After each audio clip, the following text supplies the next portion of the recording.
All right, as we start our final day of SEMA, we wanted to stop and talk to some of our really good friends here. So right now, we're with the founder of Bisimoto Engineering. All right, Bisi, how you doing today, first of all? I'm great. How are you? Oh, every day is a good one, all right? Wonderful. Now, I wanted to ask you a couple of things. All right, I've seen a lot of the cars you built, really cool stuff. Thank you. So, but let me ask you, how did you turn from the gasoline to the EV stuff? What sparked your interest in that? You know, it was a need. And it's kind of strange because if you and I were here together a short 5 years ago, I wouldn't even talk to you.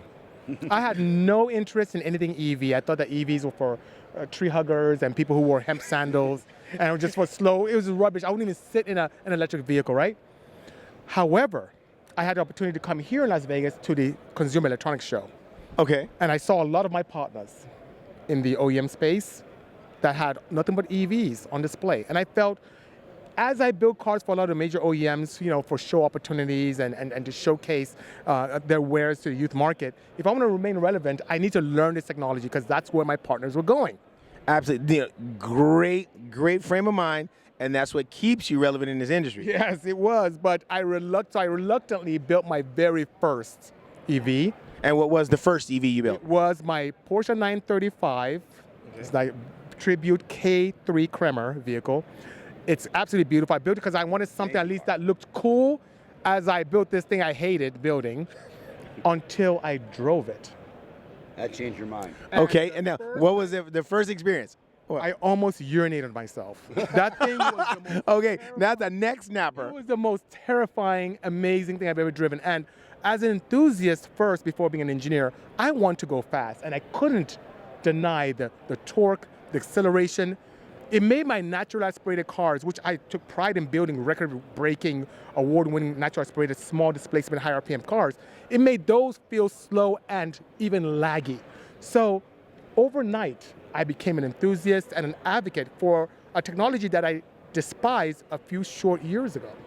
All right, well, there you have it. The proof is in the pudding. All right, now, so I was introduced to you through Eddie B. So Eddie B, tell me a little bit about, just short background. How long have you guys known each other? I think a little over 4 years, almost 5 years. So we met through the industry, and BC does amazing work. We build some pretty cool stuff as well.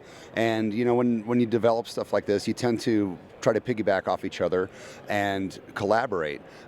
This industry is so new, and there's so much coming out of it. I think it's stupid for us to kind of just be in a vacuum and go, no, I won't show you. Yeah. Hey, I'm here to help you, BC. Absolutely. You needed some parts a couple months ago. Right. I cut them on the spot. And because, hey, BC's building some cool stuff. Let's innovate together, and I think we need more of that in this industry.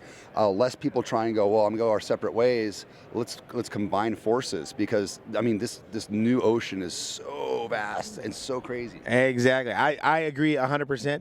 And now, just to give you guys a kind of idea of what this man is all about, he was just a couple of minutes ago.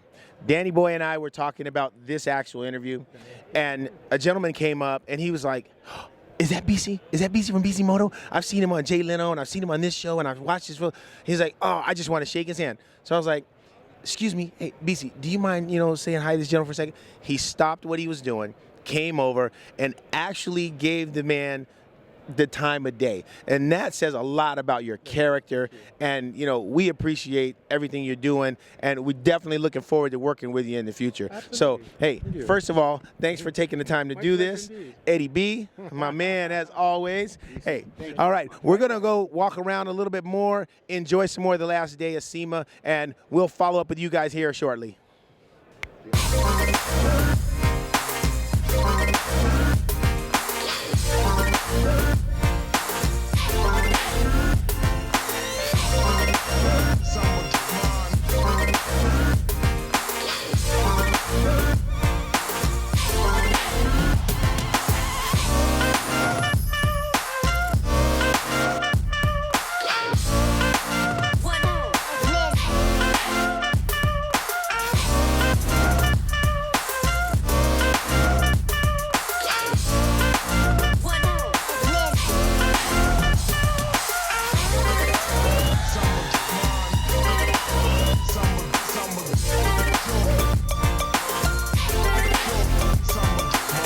This team has done something incredible this week.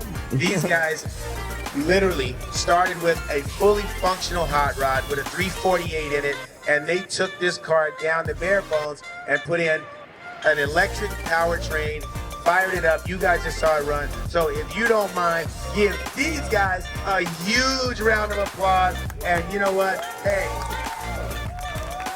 thank you. All right.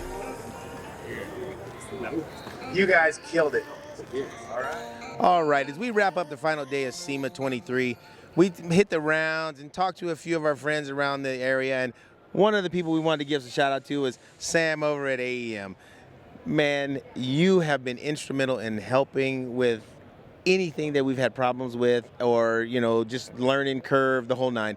So give us a short, you know, like just a synopsis of what has happened in the last few years in the EV space for AEM.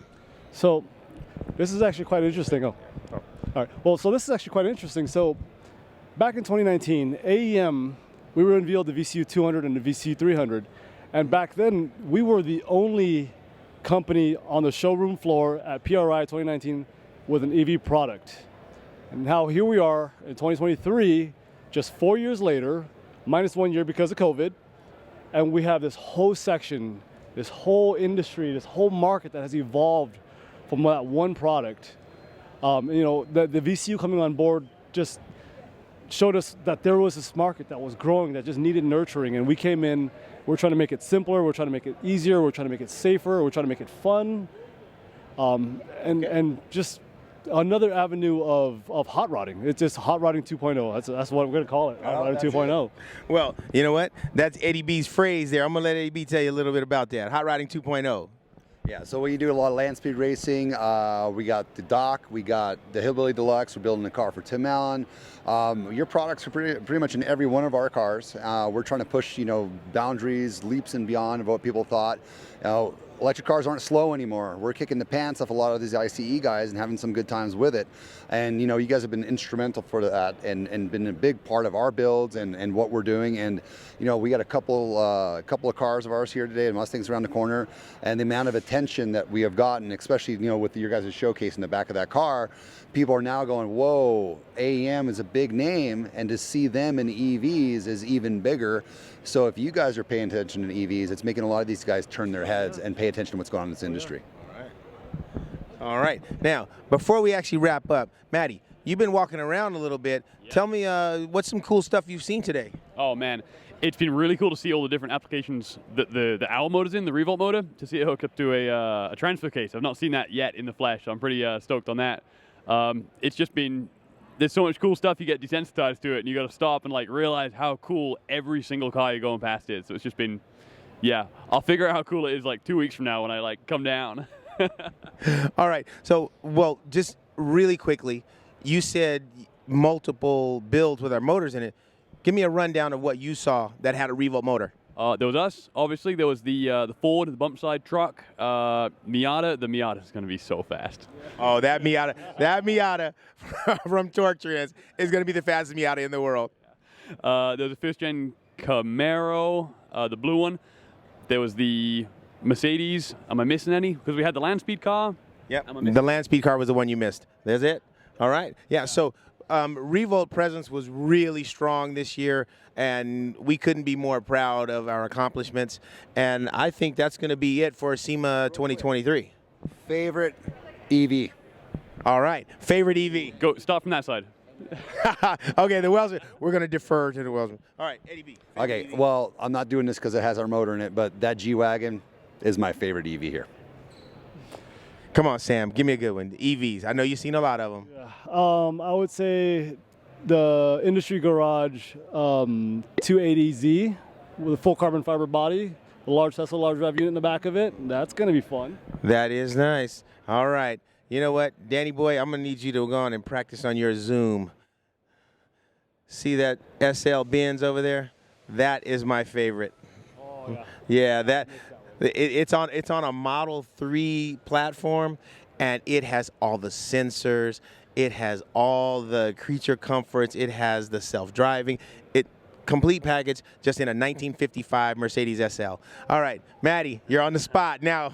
No more time. You know what? Sometimes you gotta let your 10-year-old self win. It's the Testarossa. Look at it. It looks like a race car bed. Dude, I would drive that thing. I drive the thing every day.